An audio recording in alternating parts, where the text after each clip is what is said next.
Wow, guys, Caroline Leavitt just destroyed these reporters after they repeatedly try to defend the Democrats. You guys got to check this out. From Democrat lawmakers, a lot of disruptions, and I just wanted to kind of go back to that. We saw Democrat lawmakers not stand for Laken Riley, for Peyton McNabb, for the son of a slain police officer and 13-year-old cancer survivor. What are the optics of that nationally, just in terms of not just the people who were in the room last night, but across the nation? And also, was President Trump expecting this type of behavior when he was crafting his speech? So I gave a quote to one of the media outlets in this room yesterday that Democrats behaving like children would be the least surprising thing of the night. And unfortunately, that quote did turn out to be true. I think the president and everyone, frankly, was surprised by the Democrats refusing to stand for not the president's policies, because frankly, we expected that, but for the everyday Americans who President Trump was shining a light on their stories. Mark Fogel, for instance, an American school teacher who was detained by the Russians. President Trump freed him. If Joe Biden had done that, they all would have been on their feet, but because of it came from President Trump, they weren't. So we think it's very sad, but we're very proud of the president today. And the American people are the people that this president cares about most, and the reviews are in, and everybody loved his speech. Really quick, guys. You just got to love Caroline Leavitt. I know I said it before, She's very well articulating herself. She has such a nice face, so she's up there. She's able to just make you feel what she's saying. 77 million people went out and voted. We the people spoke. We got Trump in there. These Democrats, they're so out of touch with the Americans. They don't hear the voices of the people. That's why I don't think a lot of people will ever vote, blue again. This is going to be Republican like almost forever because they see the game that they're trying to play, and the only people that are making sure this game continues are the people that are still elected, that are still in office right now. But once these people get all like old and washed up and they're out of there, hey, it's going to be all red. It's going to be common sense all throughout. There's just going to be no more men and women sports, just the crazy stuff. Let's keep going, guys. Thank you. And then on Maine, we know that the governor of Maine has really pushed back against the president's executive order saying that boys should not be in girls' sports. Yep. I spoke with a lawmaker from Maine this morning who told me she'd been censured by state lawmakers for calling a man and speaking up on this. What is the next move for the White House in this battle to protect the integrity of women's sports? Yeah, well, the Department of Education has sued the state of Maine. As you know, there's ongoing litigation. The president has made a commitment to ensure that states are being held accountable if they continue to allow men in women's sports, which he believes is an egregious violation of taxpayer dollars. And so that fight continues, and the president won't back down. Again, this is a common sense policy. 80% of the American people, including more than 60% of Democrats, do not want men in women's sports. So the president will stand by this commitment. Sure, Monica. Thank you, Caroline. You mentioned not one Democrat senator voted to protect women's sports from males. Not one Democrat congressman or congresswoman stood to applaud or support protecting women's spaces and sports at the president's joint session to Congress last night, as you articulately mentioned in the beginning. So I'm wondering, what message is that sending to not only young women who are competing in these sports across the country, but also to the parents of these young girls? Yeah. I think the message that Americans should take away from last night is that they have a president in the Oval Office who is committed to doing what's right for them, especially women and girls across the country. And I think it's very ironic, thank you for bringing up the point about women, that Democrat women were wearing pink to support our fellow females, yet they couldn't stand, again, for a young woman who was almost killed and severely injured by a man on the volleyball court. They couldn't stand for the mothers of two beautiful young women whose lives were taken tragically at the hands of illegal people. So you can't say you're the party of women and then support men and women's sports and not stand up for basic law and order and immigration reform that will protect women in this country. That's what President Trump is doing. He's the president for women. And really quick, guys. Yep, yeah, exactly. Trump is the president for women. But you can't sit there and say you guys or the party for women and you're just not doing anything for women. But what I want to say is eyes are being opened. People are starting to pay more attention to inflation, how these people are acting like kids. How Zelensky's up there crying about his allowance being cut off like a kid. These people are acting like kids. Inflation, because they hadn't talked about it for 4 years, and now they want to talk about it now that Trump's in there, and they want to blame it on him. That's what they do, man. Let's keep going. Lindsay, good to see you. Thank you, Caroline. Good to see you.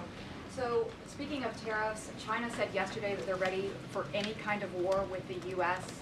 Because of these tariffs that have been placed on them. And a Chinese spokesperson also said that the tariffs would not lead to a resolution of U.S. concerns about fentanyl originating in China. Can you speak to how the administration is planning on responding to that? Well, I think Secretary Hegseth has responded to that this morning. He said that America will always be prepared to defend itself, especially under the leadership of this president in the Oval Office. And that certainly remains true. Again, when it comes to tariffs, the president has been very tough on China, not just now with 20% and more with the reciprocal tariffs that will hit on April 2nd. But look at what he did in his first term. There were billions of dollars worth of tariffs that he implemented on China. And it's quite telling that the previous administration did not rescind those tariffs because they realized the value that they had in not only deterring China, but also raising revenue here in the United States. Rachel. Thanks, Caroline. Just a quick follow-up, two quick follow-ups on tariffs. The president mentioned a little disturbance during his remarks yesterday. The CEO of Target says that consumers will likely see prices go up on everything from strawberries to bananas to avocados. How long should Americans expect to pay higher prices? Are we talking a week, a couple of days, a few months?